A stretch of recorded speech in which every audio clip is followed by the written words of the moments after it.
परराष्ट्र नीतिमा विचलन देखा परेको छ। यो धेरै आपत्तिजनक कुरा हो, यो दुःखलाग्दो कुरा हो। नेपालको संविधानको धारा 279 पनि सान्दर्भिक छ। धारा 279 ले कुनै पनि देशसँग भएका सन्धि सम्झौताहरू संघीय कानुन अनुसार त्यसको अनुमोदन, सम्मेलन, स्वीकृति, समर्थन गरिनुपर्छ र यसको लागि संघीय कानुनको आवश्यकता हुन्छ र त्यो संघीय कानुनमा 4 वटा विषय शान्ति र मैत्री, सुरक्षा एवं सामरिक सम्बन्ध, नेपाल राज्यको सिमाना र प्राकृतिक स्रोत तथा त्यसको उपयोगको बाँडफाँडको सम्बन्धमा संघीय संसदको 2/3 सदस्यको तत्काल कायम रहेको 2/3 सदस्यको बहुमतबाट यो काम गर्नुपर्छ भन्ने कुरा यो संविधानमा स्पष्ट रूपमा लेखेको छ।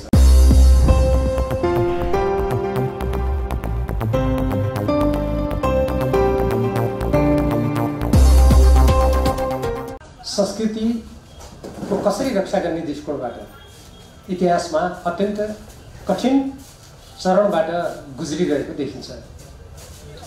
सबभन्दा पहिले म हाम्रो देशको परराष्ट्र नीति र कूटनीतिमा कहाँनिर गम्भीर विचलन देखा परेको छ र त्यसको परिणामस्वरूप केही समय अगाडि अमेरिकाको राज्य साझेदारी कार्यक्रम अर्थात् स्टेट पार्टनरशिप प्रोग्रामको सम्बन्धमा 10 बुँदे एउटा मसौदा समेत सार्वजनिक भयो। यस सम्बन्धमा व्यापक बहस भयो संसदमा, संसद बाहिर, पत्रकार जगतमा र देशव्यापी रूपमा छलफल भयो। अन्तमा बाध्य भएर नेपाल सरकारको तर्फबाट त्यसलाई अगाडि नबढाउने भन्ने कुरा हामीले सुन्यौँ, मन्त्रीजीहरूको मुखबाट सुन्यौँ, गठबन्धनका नेताहरूको मुखबाट सुन्यौँ। तर तपाईहरुलाई थाहा छ अहिलेसम्म त्यसबारेमा संयुक्त राज्य अमेरिकालाई पत्र पठाइएको छैन। यसको सम्बन्धमा प्रतिनिधि सभाको अन्तर्राष्ट्रिय सम्बन्ध समिति, राज्यका नीति निर्देशक सिद्धान्तको अनुगमन सम्बन्धी समितिले समेत तत्सम्बन्धी दस्तावेजहरू माग गरेको छ। ती समितिहरूलाई अहिलेसम्म दस्तावेजहरू उपलब्ध गराइएको छैन। यसबाट के देखिन्छ भने नेपालको कूटनीतिलाई कसरी यो नेपालको संविधानको प्रावधान विपरीत खतरनाक दिशातर्फ घचेटिँदैछ भन्ने कुरा देखिन्छ। यस प्रसङ्गमा म यहाँ समक्ष नेपालको संविधानको धारा 51 को व्यवस्थालाई कसरी उल्लङ्घन गरिरहेछ र यसै कारणले गर्दा नेपालको कूटनीतिमा कसरी विचलन आएको छ यस सम्बन्धमा तपाईहरु मार्फत सम्पूर्ण नेपाली जनतालाई यो कुरा म भन्न चाहन्छु। जस्तो यो संविधानको धारा 51 को ड मा अन्तर्राष्ट्रिय सम्बन्धी नीति तय भएको छ। यसमा भनेको छ नेपालको सार्वभौमसत्ता, भौगोलिक अखण्डता, स्वाधीनता र राष्ट्रिय हितको रक्षा गर्न क्रियाशील रहँदै संयुक्त राष्ट्रसङ्घको बडापत्र, असंलग्नता, पञ्चशीलको सिद्धान्त, अन्तर्राष्ट्रिय कानुन र विश्व शान्तिको मान्यताको आधारमा राष्ट्रको सर्वोपरि हितलाई ध्यानमा राखी स्वतन्त्र परराष्ट्र नीति सञ्चालन गर्ने। 2 विगतमा भएका सन्धिहरूको पुनरावलोकन गर्दै समानता र पारस्परिक हितको आधारमा सन्धि सम्झौताहरू गर्ने।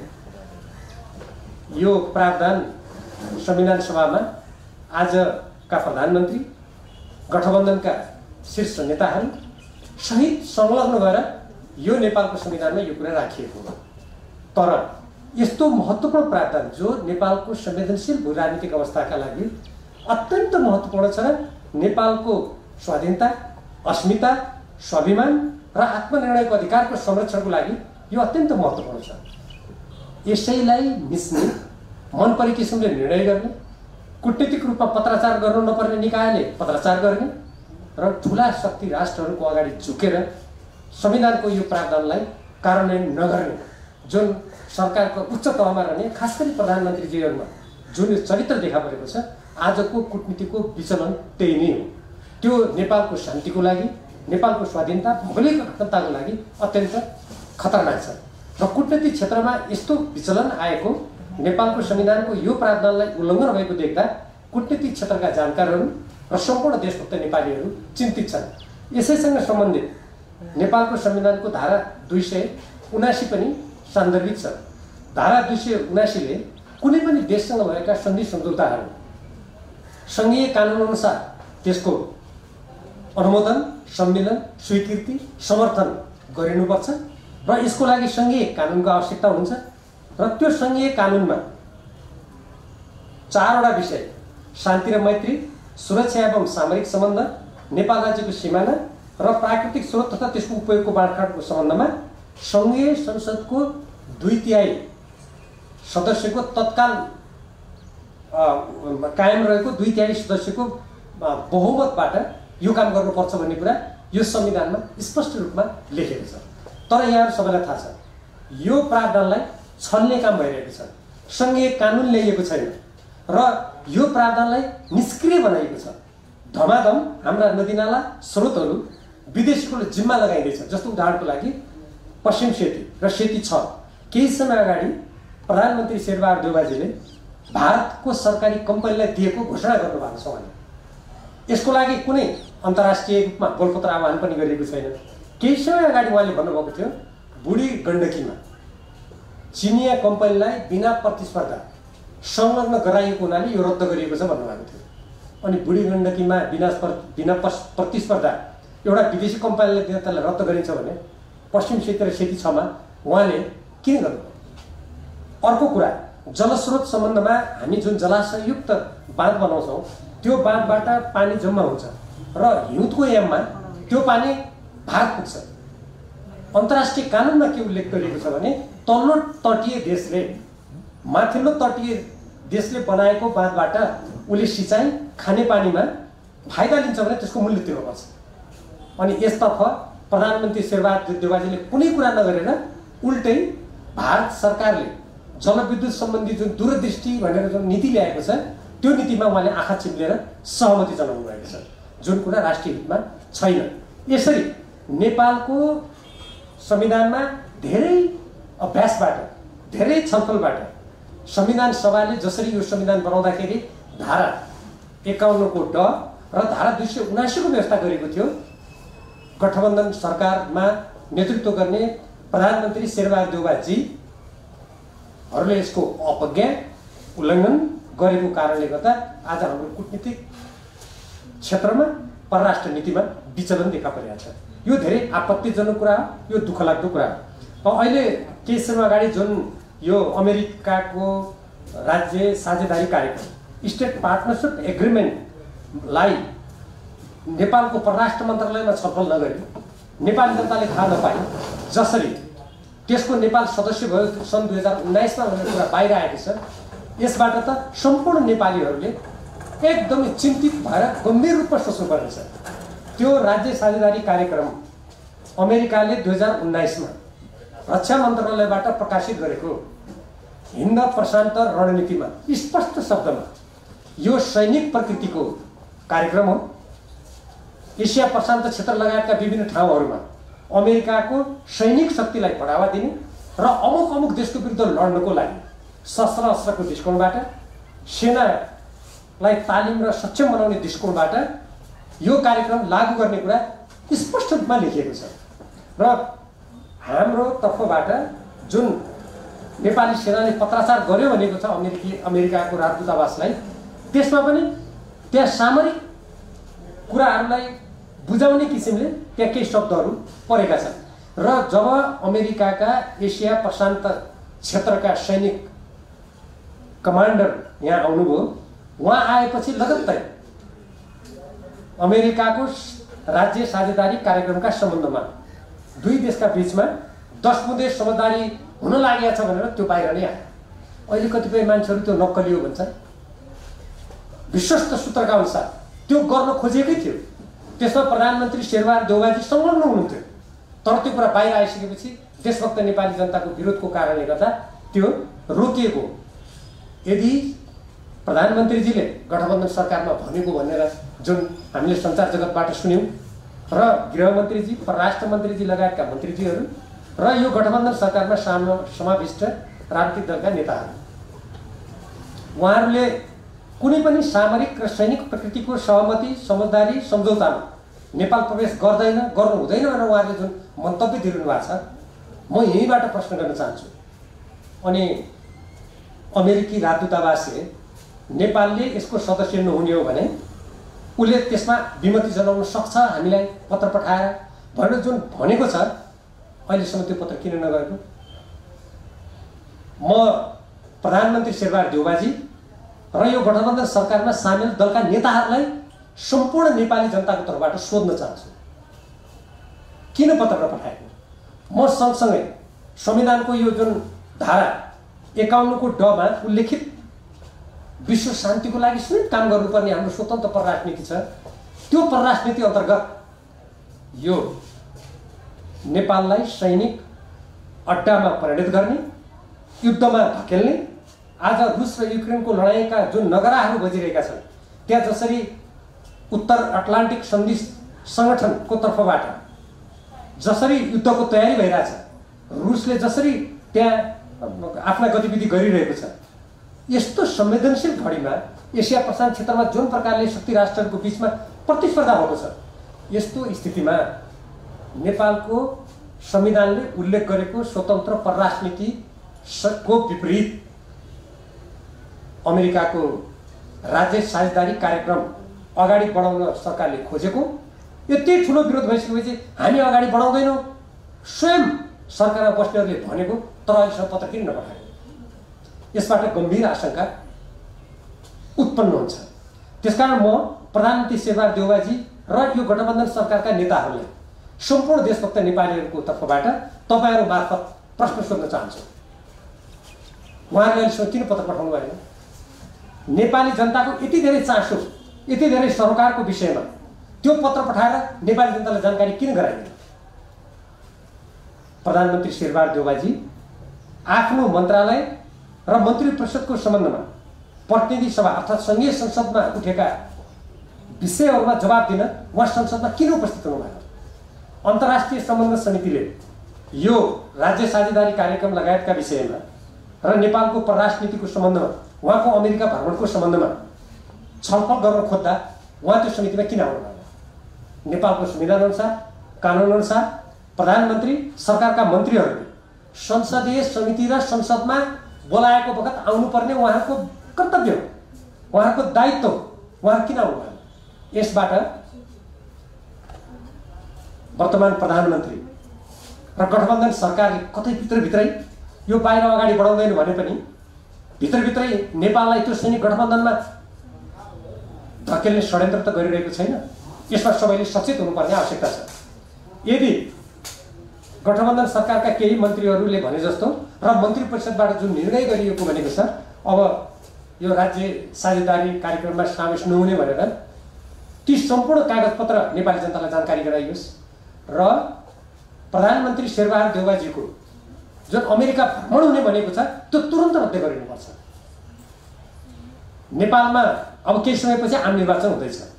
कुनै पनि देशको प्रधानमन्त्री देशमा आसन्न आम निर्वाचनलाई छोडेर अनि एउटा शक्ति राष्ट्रसँग यत्रो ठुलो विवाद भएको, त्यो पनि सामरिक विषयमा नेपाल कसैको सैनिक अड्डामा परिणत गराउनुको लागि षड्यन्त्र हुँदैछ भन्ने गम्भीर कुरा उठिरहेको बेला उहाँको अमेरिका भ्रमण कुन प्रयोजनको लागि, के उद्देश्यको लागि, किन गरिँदैछ? यसको जवाब दिनुहोस् अन्तर्राष्ट्रिय सम्बन्धमा समिति भन्दा उहाँ किन आउनुहुन्न? यो अत्यन्तै गम्भीर र प्रत्येक स्वतन्त्र प्रेमी देशभक्त नेपालीको लागि चिन्ताको विषय हो। त्यसैले यस सम्बन्धमा के प्रश्न उठ्छ भने वर्तमान प्रधानमन्त्री र गठबन्धनमा रहेका राजनीतिक दलका नेताहरू उहाँहरू नेपालको संविधान बमोजिम स्वतन्त्र परराजनीति अंगीकार गरेर शान्ति चाहनुहुन्छ कि चाहनुहुन्न? के उहाँहरू युद्ध चाहनुहुन्छ? के उहाँहरू नेपाललाई अर्को युक्रेन बनाउन खोजिरहनु भएको छ? के उहाँहरू अहिले यस्तो अमेरिका र चीनको बीचमा पनि स्थिति तनावपूर्ण बन्दै गइरहेको छ? अमेरिकाको नेतृत्वमा भएको नर्थ एटलान्टिक ट्रिटी अर्गनाइजेसन अर्थात् उत्तर अटलान्टिक सन्धि संगठन नेटो र रुसको बिचमा त लडाइँ नै भइसक्यो। त्यहाँ अरू युद्धको तयारी हुँदैछ। यस्तो संवेदनशील विश्व परिस्थिति र हाम्रै एसियामा यस्तो स्थिति सिर्जना भइरहेको बेला यो स्थितिप्रति प्रधानमन्त्री शेरबहादुर देउवा र यो गठबन्धनका नेताहरू संवेदनशील हुनुहुन्छ कि हुनुहुन्न? म सम्पूर्ण नेपाली जनताको तर्फबाट यो प्रश्न सोध्न चाहन्छु। उहाँहरू नेपाललाई स्वतन्त्र राख्नुहुन्छ कि एउटा सैनिक गठबन्धनतर्फ धकेलेर नेपाली जनतालाई युद्ध र द्वन्द्व र अशान्तिको भुमरीमा धकेल्न चाहनुहुन्छ। यदि उहाँहरू शान्ति चाहनुहुन्छ भने म सम्पूर्ण नेपाली जनताको तर्फबाट माग गर्न चाहन्छु, नेपाललाई अविलम्ब उहाँहरू शान्ति क्षेत्र बनाउनुपर्छ भन्ने कुरा जुन अर्थमन्त्रीजीले संसदमा बोल्नु भएको थियो त्यसलाई अगाडि बढाउनुहोस् र तुरुन्तै अमेरिकालाई लेखेको जुन पत्र छ त्यो सार्वजनिक गर्नुहोस्। र यसभन्दा अगाडि यही कुरासँग सम्बन्धित अमेरिकी मिलेनियम च्यालेन्ज कर्पोरेसनसँगको सम्झौतालाई जसरी संघीय संसदमा कानुनले जबरजस्ती पारित गरेको हल्लाको बिचमा त्यति बेला भनिएको थियो हामीले त 12 बुँदे घोषणा गरेका छौँ, त्यो घोषणा सम्झौताको अभिन्न अङ्ग भइसकेको छ भनेको थियो। केही दिन अगाडि मात्रै अमेरिकाका विदेश एकजना विदेश सहायक मन्त्रीजीले यसमा कुनै कुरा यसमा थपिने भन्ने कुरा छैन भनेर उहाँले सार्वजनिक रूपमा भन्नुभएको छ।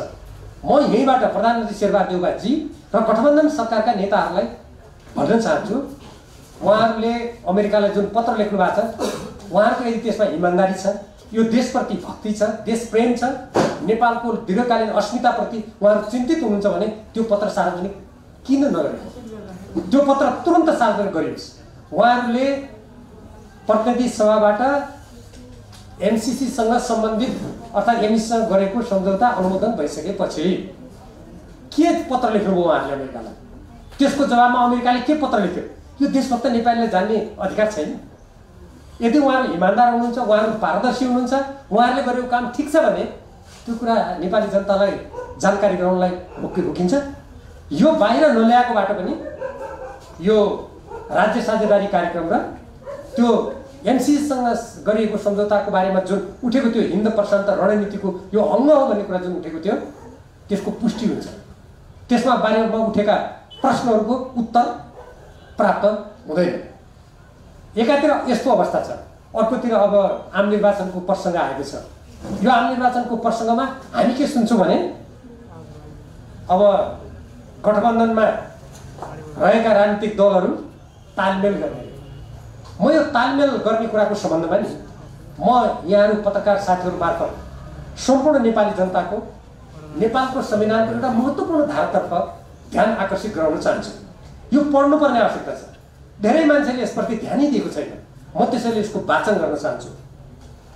राजनीतिक दलको गठन, दर्ता र सञ्चालन सम्बन्धी यो प्रावधान हो। 1.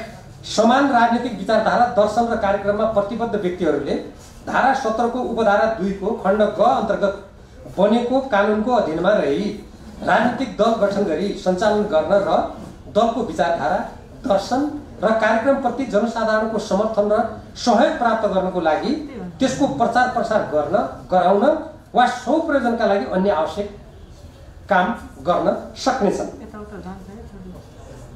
उपधारा 1 बमोजिम गठन भएका राजनीतिक दलले कानुन बमोजिमको कार्यविधि पूरा गरी निर्वाचन आयोगमा दल दर्ता गराउन पर्नेछ। उपधारा 2 बमोजिम दल दर्ता गराउने प्रयोजनको लागि निवेदन पेश गर्दा सम्बन्धित राजनीतिक दलको विधान र घोषणा पत्रका अतिरिक्त संघीय कानुन बमोजिम अन्य कागजात पेश गर्नुपर्नेछ। यसबाट के प्रश्न हुन्छ भने राजनीतिक दलले आफ्ना दर्शन, कार्यक्रम र सिद्धान्त उल्लेख गरेर निर्वाचन आयोगमा घोषणा पत्र दर्ता गर्नुपर्छ, विधान दर्ता गर्नुपर्छ र त्यहाँ जे कामको लागि उसले त्यहाँ दर्ता गरिरहेको छ, जे सिद्धान्त, कार्यक्रम र दर्शन भनेर उसले उल्लेख गरिरहेको छ त्यसको लागि मात्रै काम गर्नुपर्छ भनेको छ। अब म यहीँनिर प्रश्न गर्न चाहन्छु, यो नेपालको संविधानमा यो व्यवस्था आज प्रधानमन्त्री हुनुभएका शेरबहादुर देउवाजी लगायत उहाँको पार्टीका शीर्ष तहका नेताहरू लगायत अहिले गठबन्धनमा सामेल सरकारका नेताहरू, मेरै पार्टी नेकपा एमालेका अध्यक्ष सबैजनाको संलग्नतामा यो कुरा लेखिएको हो। उहाँहरूलाई यो कुराको सम्झना छैन। अनि विपरीत राजनीतिक सिद्धान्त र नीति भएका राजनीतिक दलहरू चुनावमा गएर जनताको लोकप्रिय मतको लागि तालमेल गर्छु भन्छन्। यो नेपालको संविधानको धारा 259 को विरुद्धमा छ। यो नेपालको संविधानको ठाडै उल्लङ्घन गरिरहेको। म अर्को प्रश्न उहाँलाई गर्न चाहन्छु, यो तालमेल गर्ने हो भने नेपाली कांग्रेस, नेकपा माओवादी केन्द्र, नेकपा एकीकृत समाजवादी, उपेन्द्रजीले नेतृत्व गरेको दल र जनमोर्चा, संयुक्त जनमोर्चा, उहाँहरूले के नारा लिएर मत माग्नुहुन्छ? जनमोर्चाले भन्छ संहिता गलत हो, शेरबहादुर देउवाजी संहितालाई खारेज गरौँ भनेर नारा लाउने थियो। पुष्पकमल दाहालजी प्रचण्डजी भन्नुहुन्छ मार्क्सवादी लेनिनवादी माओवादी। शेरबहादुरजी मार्क्सवाद लेनिनवाद माओवाद जिन्दाबाद भन्नुहुन्छ कि भन्नु न सुनाउनु।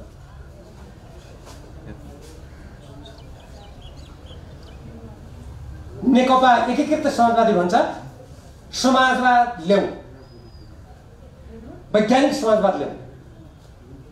कांग्रेस वैज्ञानिक समाजवाद ल्याऊ भनेर नारा लाउँछ कि लाउँदैन? उ त लोकतान्त्रिक समाजवाद हुन्छ। म त्यस्तै गरी नेपाली कांग्रेसले कथित उदारवाद, दलाल नोकरशाही पुँजीवादको रक्षा स्वार्थपूर्ति गर्ने लोकतान्त्रिक समाजवाद भनेर भन्छ। अनि उहाँहरूको यो चुनावमा जाने घोषणापत्रमा लेख्नुहुन्छ के उहाँ? के लेख्नुहुन्छ? पत्रकार साथीहरूले पनि सोधिदिनु पाएदेखि यो संविधानको धारा 269 जोगिन्थ्यो कि? उहाँले भन्नुभयो होइन हामी विधि जोगाउने संविधान जोगाउनुको लागि आएका छौँ। अनि यो संविधानको धारा 269 उहाँहरूले किन मिच्नु? किन मिच्ने कुरा गर्दै हुनुहुन्छ?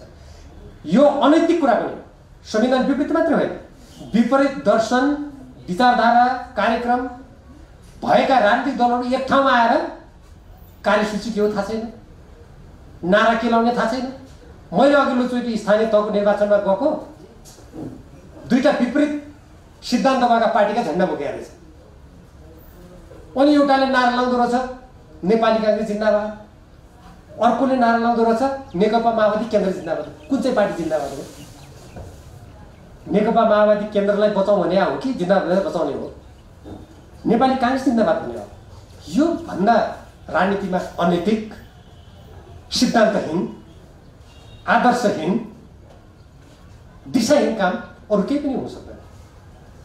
त्यसकारण यो संयुक्त तालमेल भनेको गठबन्धन भनेको कस्तो हो भने लोकप्रिय मत आफ्नो सिद्धान्त विचारधारा र कार्यक्रमको आधारमा माग्ने हो। नेपालको संविधानले त्यही गर भनेर स्पष्ट निर्देशन दिएको छ धारा 269 ले। विभिन्न राजनीतिक दलहरूले विभिन्न स्थानमा जितेर आउँछन्, चाहे स्थानीय तहमा होस् वा प्रदेश वा सङ्घमा होस्।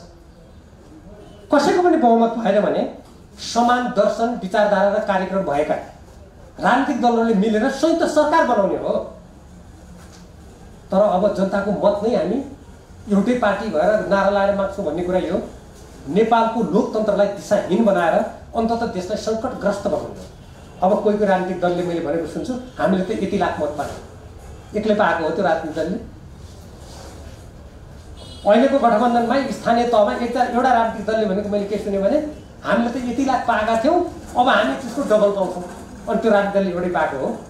उदाहरणको लागि चितवनमा एकजना उम्मेदवार हुनु, त्यो उम्मेदवारको जुन पार्टीबाट उहाँले प्रतिनिधित्व गर्नुभयो या पोखराको जुन पार्टीमा जसले प्रतिनिधित्व गर्नुभयो त्यहाँको नगरपालिकामा वा हेटौँडामा वा अन्यत्र, अनि त्यही पार्टीले पाएको मत हो त्यो। यो त कस्तो हो भने मास गद दाल चामल कनिका ढुङ्गा एकै ठाउँमा मिसाएर जनताको मुखमा हालिदिएको, अब जनताले जता चपाए पनि बेस्वाद बाहेक त्यसको केही पनि आउँदैन। अनि यस्तो तरिकाले राज्य स्वच्छ राजनीतिमा जाने कसैले कल्पना गर्न सक्छ? यो राजनीतिलाई विकृत अस्वस्थ बनाएर निर्वाचन भनेको केवल ठुला नेताहरूको पद सुरक्षित गर्ने अनि ठुला पदमा भएका नेताहरूका वरिपरि बस्नेहरूको पद सुरक्षित गर्ने बाँडीचुँडी खाने। अनि यस्तो राजनीतिले कुनै पनि देशको लोकतन्त्र बलियो हुन्छ र? हुँदैन। अझ यसको एउटा सङ्केत हामी प्रष्ट देख्छौँ नि। सरकार गठन गर्दा प्रदेशमा पनि सङ्घमा पनि यति महिना तिमी मन्त्री हुने, यति महिनामा म मन्त्री हुने। अनि त्यो तोकिएको बेला मन्त्री हुन पाएन भने लडाइँका दृश्यहरू त मभन्दा तपाईँहरूलाई बढी थाहा छ, म के बयान गर्नु। यस्ता दृश्य त हामीले विगतका निरङ्कुश व्यवस्थामा पनि देखेनौँ। राज्य भनेको कसैको पारिवारिक सम्पत्ति हो र? तपाईँ यति दिन यति महिना बाँडी खानुहोस्, त्यहाँभित्रको खानुहोस्, यति महिनामा बाँडी खाउँ भन्ने यस्तोले म सुशासन ल्याउँछु, राजनीति स्थायित्व दिन्छु भन्दा कसैले पत्याउने कुरा आउँछ? त्यसैले आजको आवश्यकता भनेको नेपाललाई यस्ता विकृतिबाट, यस्ता सिद्धान्तहीन संविधान विरोधी कुराबाट बाहिर ल्याउनु पर्ने देखिन्छ। त्यसैले आउने आम निर्वाचनमा जहाँसम्म नेकपा एमाले कसरी जानुपर्छ भन्ने कुरा ऋषिजीले उठाउनु हो, नेकपा एमाले पार्टीले जनताको बहुदलीय जनवादको जुन कार्यक्रम नीति सिद्धान्त जे भने पनि अगाडि सारेको छ। यदि त्यसमा कायम हुने हो भने त्यो सिद्धान्तसँग विपरीत मान्यता राख्ने पार्टीसँग मिलेर अगाडि जान मिल्दैन। अझ दक्षिणपन्थी प्रतिक्रियावादीहरू भनेकासँग अगालो मार्ने हो भने त्यो सिद्धान्तको तिलाञ्जली दिएको ठहर छ। यसमा मलाई भन्न केही गाह्रो छैन, किनभने हामीले हेर्नुहोस् झन्डै 5 दशकसम्म जेलका यातना जे जति हामीले भोग्यौँ, पीडा भोग्यौँ, त्यो त एउटा सिद्धान्तको लागि, आदर्शको लागि, देशलाई एउटा गन्तव्यमा पुर्याउनुको लागि र आजको प्रतिस्पर्धी विश्वमा सबै असमान सन्धि सम्झौताबाट यो देशलाई मुक्त गरेर साँच्चै स्वाधीन नेपाली बनाउनको लागि हामीले गरेको हो नि। जब हामीले जे उद्देश्य राख्यौँ त्यसको विपरीत राजनीतिसँग अगालो मारेर गएपछि त्यो राजनीतिको सिद्धान्त समाप्त भएको भन्ने कुरा त सामान्य मान्छेले बुझ्छ। यो नेकपा एमालेको हकमा पनि लागू हुन्छ, यो नेकपा माओवादी केन्द्र, नेपाली काङ्ग्रेस सबै पार्टीको हकमा यो लागू हुन्छ। त्यसकारण परराष्ट्र नीतिको सम्बन्धमा, सम्बन्धको सम्बन्धमा, कूटनीतिको सम्बन्धमा विश्वका कुनै पनि शक्ति राष्ट्रसँग कुनै पनि प्रकारको राजनीतिक सामरिक गठबन्धन नगरी, साँठगाँठ नगरी नेपालको संविधानको धारा 51 को ड र धारा 279लाई आत्मसात गरेर अगाडि जानु पार्टीहरूको कर्तव्य हो, सरकारको कर्तव्य हो। त्यसको विपरीत जाने त्यो राष्ट्रिय हित विपरीत जाने कुरा हो। र त्यसै गरी राजनीतिक दलहरूले निर्वाचनमा जाँदा नेपालको संविधानको धारा 269 बमोजिम समान दर्शन, विचारधारा, कार्यक्रम भएका राजनीतिक दलले सरकार चलाउँदा संयुक्त रूपमा चलाउन सक्छन्। तर आफ्नो घोषणापत्र लिँदा कि त समान दर्शन, समान विचारधारा, समान सिद्धान्त हुनु पर्यो, होइन भने आफ्नो घोषणापत्रको आधारमा उनीहरूले जनताको मत माग्यो भने अनि कुन पार्टी कति लोकप्रिय छ बल्ल थाहा हुन्छ नि। अनि अहिले राजनीतिक दलका नेताहरू ठुल्ठुलो स्वरले के भन्नुहुन्छ भने सबैभन्दा मेरो दल शक्तिशाली छ, परीक्षण गर्नुहोस् न त, घोषणापत्र लिनुहोस्, देशव्यापी रूपमा मुद्दा उठाउनुहोस्, परीक्षण गर्नुहोस्। भोलि देशमा राजनीतिक अस्थायित्व भएन, अर्थात् अहिलेको समान मिश्रित प्रणालीले गर्दा कुनै दलले बहुमत ल्याएन भने त्यति बेला त समान विचारधारा भएका राजनीतिक दलले सरकार बनाउने कुरा त छँदैछ नि। त्यो बाटो हो नि। त्यसकारण यस्तो विकृत राजनीतिबाट देशलाई मुक्त गर्नु अत्यन्त आवश्यक देखिएको छ। र यो अहिले जुन अब अन्तमा म के भन्न चाहन्छु भने यो सम्पूर्ण राजनीतिक परिवेशलाई हेरेर नेपालको अर्थतन्त्र, नेपालको कृषि, नेपालको राष्ट्रिय सुरक्षामा जुन बाह्य हस्तक्षेप बढेको छ, यो बाह्य हस्तक्षेपबाट नेपाललाई मुक्त गर्ने हो भने नेपालका आउने दिनहरू झनै कष्टकर र पीडादायी हुने निश्चित छ। मैले आज मात्रै समाचार माध्यममा हेरेँ, एउटा भिडियो हेरेँ, 6-7 भन्दा बढी देशका शरणार्थीहरू यहाँ आएर धरना दिइरहेका छन्। एउटा विदेशी कपाल खैरो, छाला गोरो भएको एउटा महिलाले त्यहाँ त बोलिरहेको देखेको। यो के यो देशमा गृह मन्त्रालय कहाँ छ? यो देशको सुरक्षा प्रणाली कहाँ छ? परराष्ट्र नीति कहाँ छ? नेपालमा शरणार्थी आउने ठाउँ अरू बाटो त छैन नि। कि हवाईजहाजबाट आउनु पर्यो? हवाईजहाजबाट आएका हुन् भने किन अध्यागमनबाट छिर्नु दिइयो? नभए भारतबाट आउँछ। अनि शरणार्थीको सिद्धान्त के छ भने यदि शरणार्थी कुनै देशबाट आयो भने जुन देशमा आउँछन् त्यही देशले शरणार्थीलाई शरण दिनुपर्छ, अर्काको देशमा पठाउनु पाइँदैन। अनि कसरी नेपालमा आयो? अनि यो सरकार खालि पद र कुन मन्त्री कति महिना भागभण्डा गरेर कति खाने भन्नेमा मात्रै ध्यान छ कि यो देशको राष्ट्रिय सुरक्षामा असर पर्ने कुराहरू के हुँदैछ भन्नेमा पनि प्रधानमन्त्री र सरकारमा बस्नेहरूलाई अलिकति चिन्ता छ। यो प्रश्न पनि सँगसँगै आउँछ। त्यसैले यस्तो स्थितिमा राज्य साझेदारी कार्यक्रम जसरी सरकारले अगाडि बढाउन खोजेको थियो, अब यस सम्बन्धमा निसङ्कोच यसको बारेमा पत्र बाहिर ल्याउनुपर्छ। सरकारले त्यसमा संलग्न नहुने जुन कुरा गरेको छ त्यो सदस्य नेपाल हुँदैन भनेर निसङ्कोच स्पष्ट भाषामा अमेरिकालाई लेखेको पत्र नेपाली जनताले थाहा पाउनुपर्छ। नेपाली जनतालाई थाहा पाउने दुईटा प्रभावकारी माध्यम छन् हामीसँग। एउटा हो सञ्चार जगत, सञ्चार जगतलाई उपलब्ध गराउनु पर्यो। अर्को हो नेपाली जनताका निर्वाचित संस्थाहरू, जस्तो उदाहरणको लागि संसद, त्यो दिनुपर्छ। र यसको लागि अन्तर्राष्ट्रिय सम्बन्ध समितिले माग गरेका दस्तावेजहरू यदि नेपाल सरकारले दिएन, यो पत्रहरू लुकायो भने हामी सबैले बुझ्नुपर्छ सरकारका दुईटा दाँत हुन सक्छन्, एउटा चपाउने, एउटा देखाउने। यो राज्य साझेदारी कार्यक्रमलाई अगाडि नबढाउने भन्ने यो देखाउने दाँतले भने हो। चपाउनलाई भित्रभित्रै जे गर्न खोजेको त्यो षड्यन्त्र गरिँदैछ भनेर हामीले आशंका गर्नुपर्ने हुन्छ। त्यसकारण म यहीँबाट माग गर्न चाहन्छु सरकारले यस्तो आशंकाको स्थिति आफै सिर्जना नगरोस्। पारदर्शी रूपमा नेपालको संविधान बमोजिम नेपालको राष्ट्रिय हित र दीर्घकालीन अस्तित्व र अस्मिताको रक्षातर्फ उसको दायित्व उसले जुन सरकार सञ्चालन गर्नेहरूले शपथ खाएका छन् त्यसलाई उनीहरूले पालना गरून्। अब यो कुनै पनि राजनीतिक दल खोल्न पाउने जन्मिने नेपालको संविधानकै आधार हो, कानुनको आधार हो। अब त्यसलाई विभिन्न शर्तहरू र त्यसका जुन प्रावधानहरू पुरा गर्नुपर्ने त्यसका जुन जिम्मेवारीहरू छन्, त्यो त निर्वाचन आयोगले हेर्ने कुरा भयो, त्यो मलाई थाहा हुने कुरा भएन। होइन, म यो राजनीतिक दलमा कसले के नाउँ राख्यो, अब सबै राजनीतिक दलले आफ्नो मन परेका नाम राखेका छन् होइन। अब त्यो नामहरूको के हुन्छ, कतै जुधे कि जुधेन, के हुन्छ, के प्रभाव हुन्छ, अब त्यो हेर्ने जिम्मा म नभएर निर्वाचन आयोग भयो भने मैले अर्का कार्यक्षेत्रमा प्रवेश नगर्नु नै राम्रो। नेपालमा दर्जनौं राजनीतिक दलहरू छन्। अब यो राजनीतिक दल नेपालमा के छ भने नेपालका तत्काल उठेका राष्ट्रिय विषयहरू जहाँ नेपालको स्वाधीनता, स्वतन्त्रता, अस्मिताको कुरा आउँछ। अब कृषिमा त्यस्तै समस्या चाहिँ हेर्नुहोस्, 45 अर्ब रुपियाँभन्दा बढ्ता त हामी धानसम्म ल्याउँछौँ। फेरि नुम्रिने बिउ ल्याएर यहाँ हाम्रो देशलाई कृषिको दृष्टिकोणबाट उपनिवेश बनाइदिन्छ। म त यस्ता विषय नेताहरू, राजनीतिक गर्नेहरू उठाएर देशलाई बचाउने काममा सबै लाग्दा राम्रो हुन्थ्यो भन्ने ठान्छु। अब जहाँसम्म राजनीतिक दल खोल्ने छ, अब कति चाहिँ निर्वाचन आयोगको दर्ता सङ्ख्या र अरू खुल्यो भने त्यसमा थपिने हो। त्यसको मलाई कुनै त्यसमा नयाँ कुरा केही पनि ठान्दैन। अब त्यो भविष्य हुने नहुने चलाउने मान्छेलाई थाहा होला, भविष्य कस्तो बनाउँछु भनेर, त्यो मलाई थाहा हुने कुरा भएन।